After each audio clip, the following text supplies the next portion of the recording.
Hi and Assalamualaikum. My name is Nur Hidayana Zafiti Sharudin and my metric number is AE190039. I'm going to explain for figure 7.3 schematic control diagram for main incoming.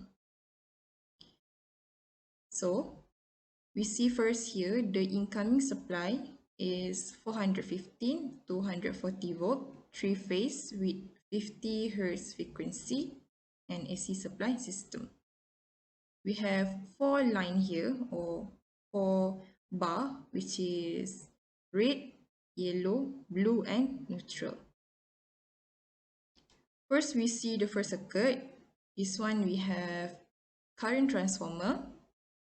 We have 3 current transformer, which each of this current transformer tapping to the red bus bar, yellow bus bar and blue bus bar. And then the circuit is connected to the kilowatt hour meter here. Okay. In order to measure the kilowatt hour meter, in order to have the measurement, we need current and voltage. So the current from current transformer will flow into this input terminal of kilowatt hour meter, and then the voltage taken directly from the bus bar also will flow into the input terminal of kilowatt meter. And then from there, we can produce the kilowatt hour meter measurement. Okay, then we move to this next circuit, which is indicator light circuit or indicator lamp circuit. We have red, yellow and blue. Okay, red is connected to red bus bar, yellow to this yellow bus bar, and blue is to the blue bus bar. And then there is a closed loop here which return to the neutral. Alright, next is the heater circuit. We have a switch here. This is the heater and indicator light or indicator lamp. So once we switch on this switch, the heater will start to heat up and the indicator light will light up to show that it's functioning. Okay. Next, we move on to the circuit for protection. So here we have ACB or air circuit breaker. We have current transformer, and then this one is protection relay or overcurrent and earth fault relay, IDMT.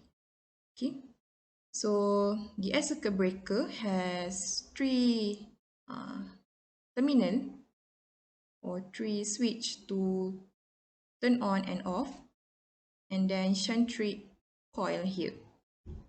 Okay, and then from here we can see that each current transformer tapping to the each bus bar for red, yellow, blue and neutral. This is IDMT or overcurrent and earth fault relay. We have 4 input here, OC, OC, OC and EF, overcurrent, overcurrent, overcurrent. This one is earth fault, okay, earth fault. And this one we can call it as output.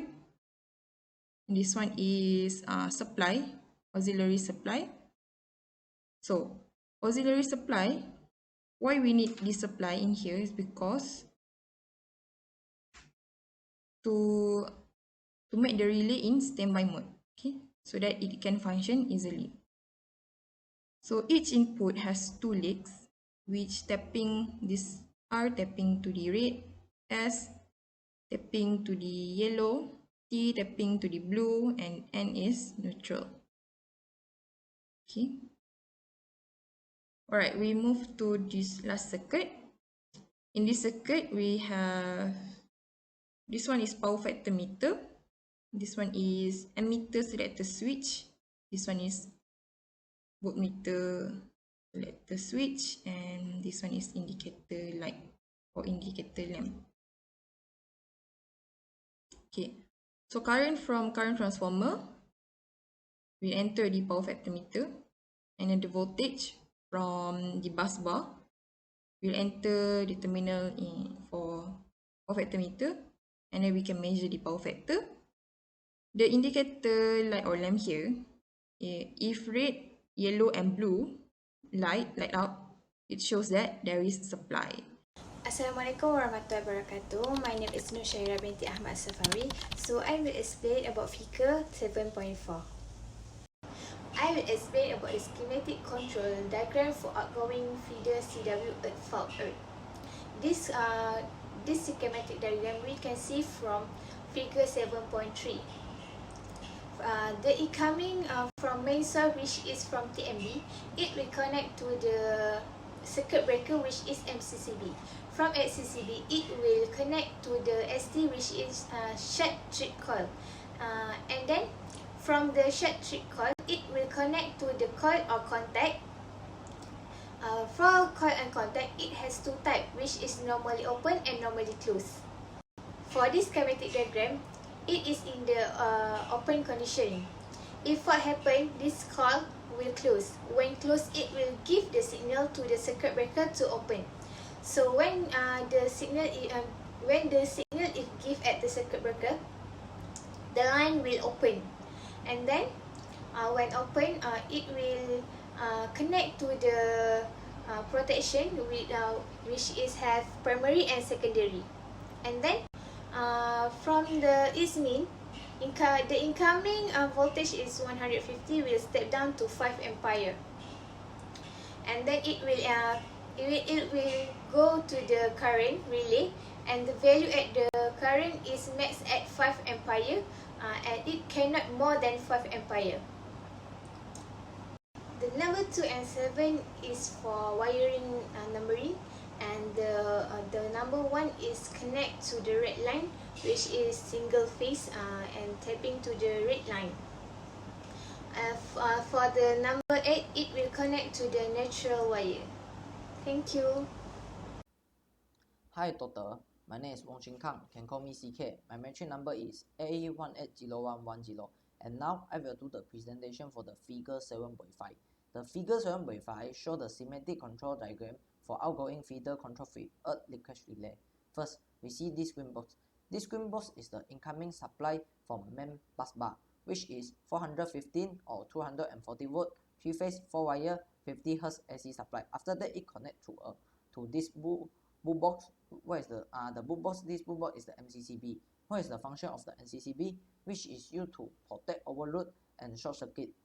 After that, it connects to this one, which is the shunt chip coil, and it continue connect to the ELR, the earth leakage relay, and here is the ZCT.